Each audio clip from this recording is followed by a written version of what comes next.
Continue today a series of sermons on apologetics, about the defense of Christian faith, and how can one believe what is in the Gospels? How can we believe what we have received as faith is what took place? Because after all, Christianity is based on the assertion of a historical event, which makes it unique amongst all the world religions. To say the entirety of our faith rests on a single event, that this man Jesus rose from the dead. Without the resurrection, Christianity is just a fanciful tale, and you might as well be a pagan for all it's worth. It's more fun, by the way. Less work, less discipline, less repentance, and none of that fasting and all that. Well, I guess unless some pagans fast. To be a Christian, one rests on this resurrection. But as we see more and more today, there are challenges to the resurrection. We've considered, can we trust the New Testament? Are the New Testament scriptures, have they been handed down to us in a way that is trustworthy? In spite of various textual variations and so forth over the many centuries. If you were here last week, I think I answered the question. But there are still many who would say, this whole idea of a resurrection, it's hard to swallow. What I really think it is it's probably a legend that built up over time. That they really didn't see anything, but over time that bit of the story was added on to the end of the Gospels to kind of give it that extra punch. Give it that extra little bit of power. Well, that's a very persuasive argument for some people if they don't know, A, the history of the New Testament church, especially the Apostolic church, and 2, the development of legend in general.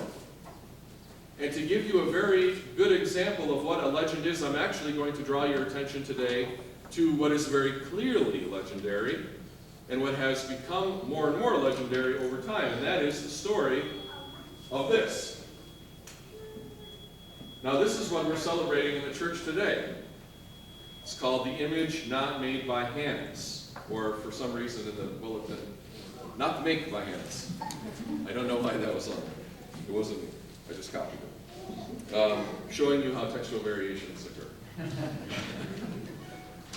This image of the face of Christ upon a cloth goes back many, many centuries.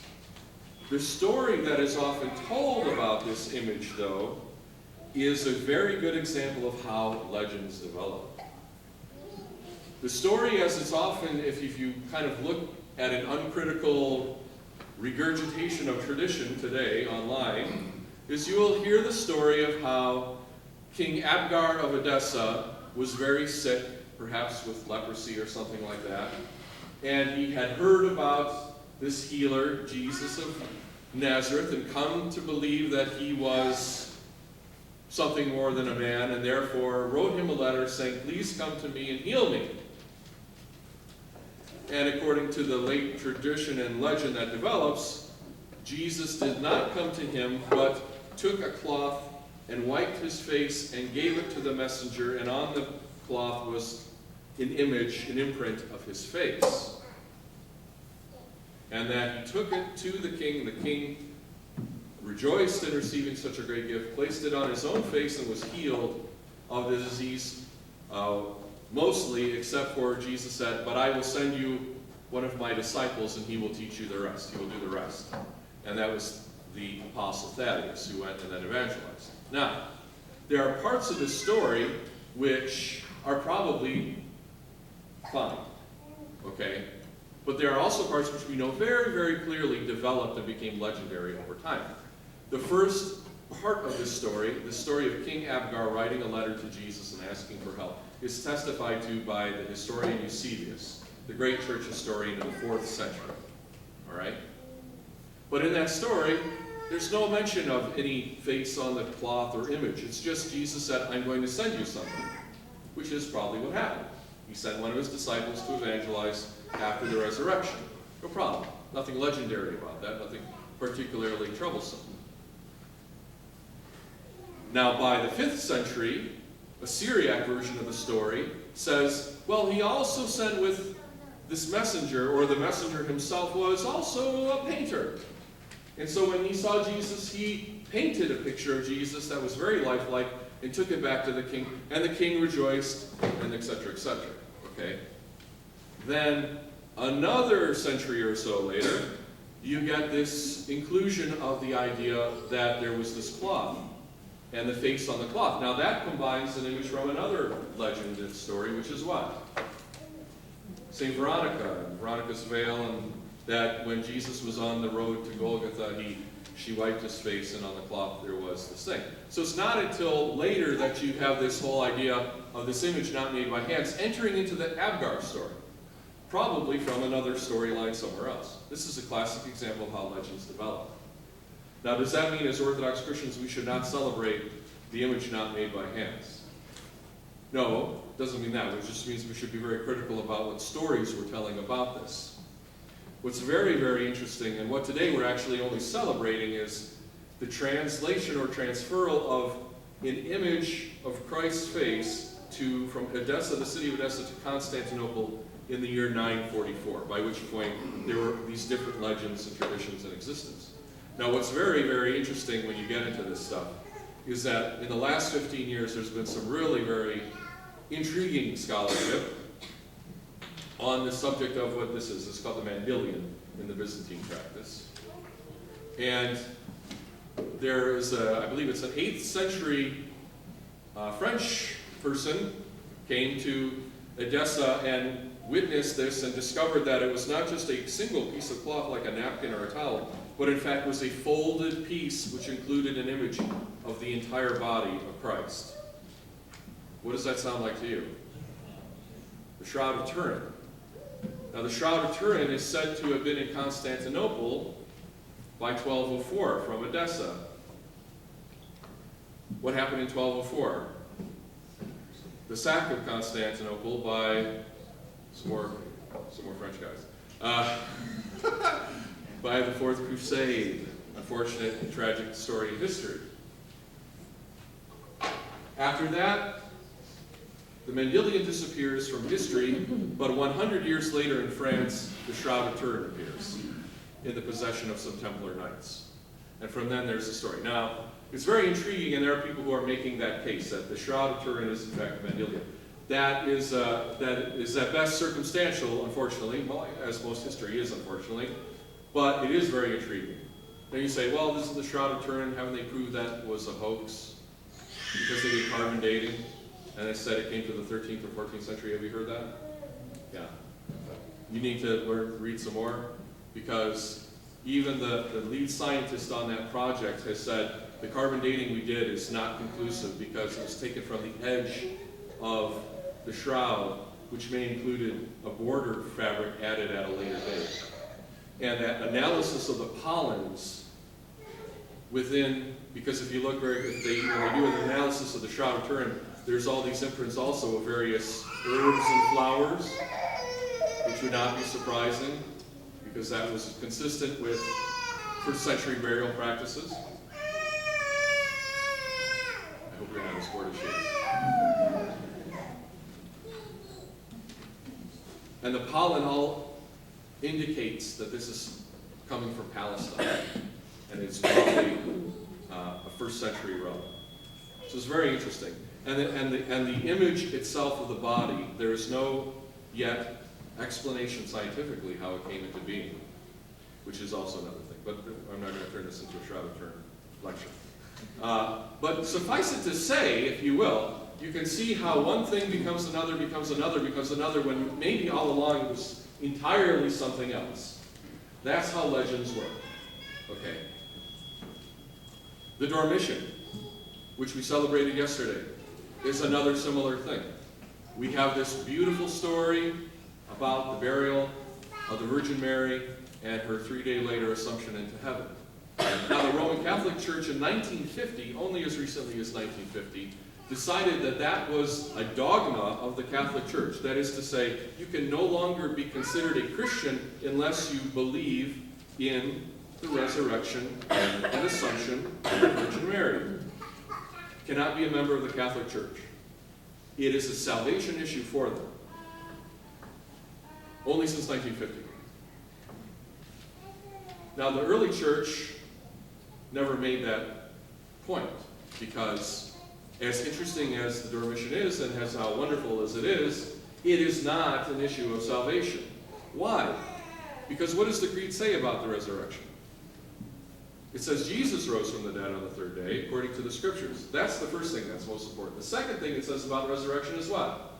I look for the resurrection of the dead and the life of the world to come. So it's already covered. The fact that we're all going to be resurrected is already covered in the Creed. Either the Virgin Mary resurrected 3 days after her death, or will wait till the end of time. It's actually irrelevant to the salvific issue. And the fact is, we don't have enough information to say the Dormition is an indisputable historical fact. It only begins to appear as a real solid tradition until the 5th century. A 5th century story. Kind of like the image not made by hands, right? So we're not going to say you need to believe in something as a dogma of the church if it doesn't even appear on the radar until the 5th century or 6th century. That would be irresponsible, just not sustainable. But that's the point. Christianity rests itself on the teaching of the resurrection of Jesus Christ. The resurrection of Jesus Christ is not something that didn't appear on the radar until the 3rd or 4th or 5th century. It's indicative that it was there from the very, very beginning. Even if you want to claim, and I would argue that you can't, that the Gospels were written after the time of the Apostles, say at the end of the 1st century. You still have all the epistles of St. Paul, which nobody disputes, were written in his time, especially 1 Corinthians. 1 Corinthians is the earliest letter in the New Testament, so it's chronologically speaking the first of the documents of the New Testament church.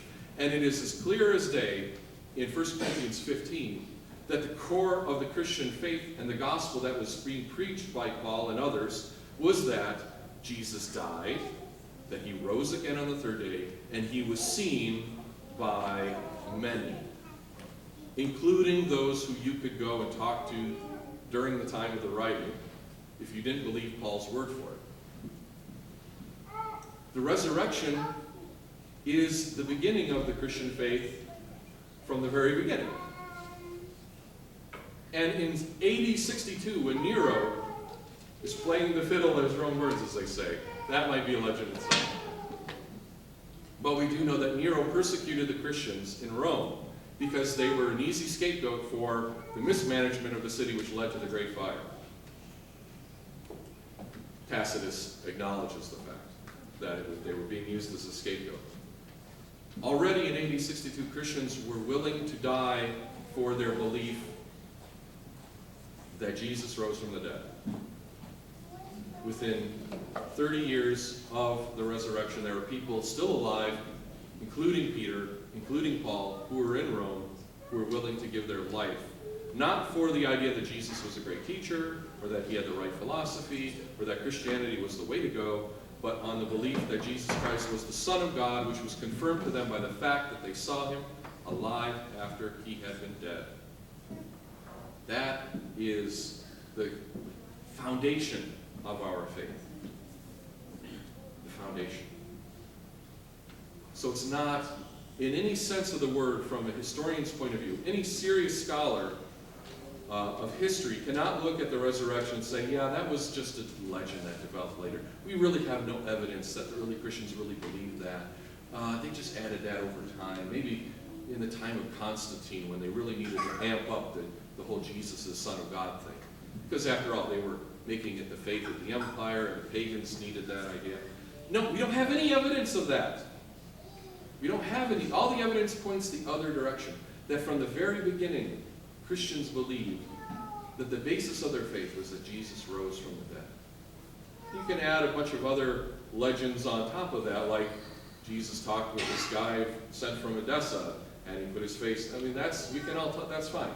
But this core of our faith is not that. The core of our faith is this teaching about his bodily resurrection from the dead. So brothers and sisters, without that, the Dormition doesn't mean anything. Without that, the image not made by hands, the Shroud of Turin, none of that really means anything. Resurrection explains it all, confirms it all, fulfills it all, and fulfills us. This is what our faith is. This is what our faith is. That God so loved the world that he gave his only begotten Son, so that whoever should believe in him should not perish, but have everlasting life. Why? Because he has life. He has life that he can give us, because he himself suffered death and rose again. He himself conquered death by death. He himself is the life and the light of the world.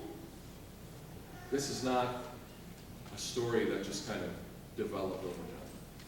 This is the historical event that shaped human history and will continue to do so for all time. It is the pivot point upon which almost all good and evil in the world seems to turn. See, whenever the resurrection is denied, you see evil follow. Unparalleled